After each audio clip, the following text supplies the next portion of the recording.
વલસાડમાં થયેલી લૂંટનો ભેદ ઉકેલાયો. કલરકામ કરવા આવેલો યુવક લૂંટારૂ નીકળ્યો. વલસાડ શહેરમાં શાકભાજી માર્કેટ વિસ્તારમાં દિવસના ધોળા સમયે વૃદ્ધ મહિલાને ચાકુની અણીએ બંધક બનાવી લાખોની લૂંટ ચલાવનાર આરોપીઓને વલસાડ લોકલ ક્રાઇમ બ્રાન્ચે ગણતરીના કલાકોમાં જ ઝડપી પાડીને મોટી સફળતા મેળવી છે. પોલીસે આરોપીઓ પાસેથી લાખો રૂપિયાનું મુદ્દામાલ પણ જપ્ત કર્યો છે. પ્રાપ્ત માહિતી મુજબ તારીખ 28 એપ્રિલ 2026ના રોજ વલસાડના વિશાલ કોમ્પ્લેક્સમાં રહેતી એક વૃદ્ધ મહિલા અને તેમના ઘરે કામ કરતી કામવાળી પર 3 અજાણ્યા શખ્સોએ બપોરના સમયે ઘરમાં ઘૂસી હુમલો કર્યો હતો.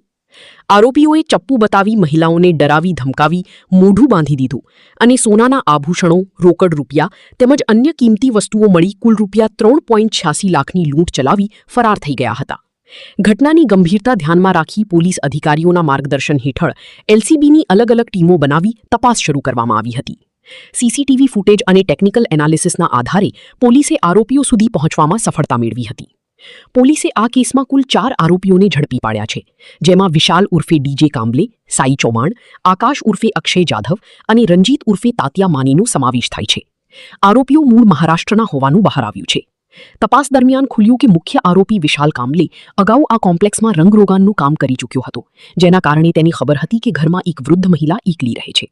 તેણે પોતાના સાથીઓ સાથે મળીને રેકી કરી લૂંટની યોજના બનાવી હતી. યોગ્ય સમય મળતા આરોપીઓએ ઘટનાને અંજામ આપ્યું અને બાદમાં સુરત મારફતે ઇન્દોર ભાગી ગયા હતા. પોલીસે આરોપીઓ પાસેથી રોકડ રૂપિયા, મોબાઈલ ફોન, ચાંદીના સિક્કા, ચપ્પુ સહિત કુલ રૂપિયા 3.61 લાખથી વધુનો મુદ્દામાલ જપ્ત કર્યો છે. આ સાથે આરોપીઓ સામે વલસાડ સિટી પોલીસ સ્ટેશનમાં ભારતીય ન્યાય સંહિતા હેઠળ ગુનો દાખલ કરી વધુ તપાસ હાથ ધરવામાં આવી છે. આ સમગ્ર કાર્યવાહી એલસીબી અને વલસાડ સિટી પોલીસના સંયુક્ત પ્રયાસોથી સફળ બની છે, જેને કારણે શહેરમાં કાયદો અને વ્યવસ્થાને મજબૂતી મળી છે.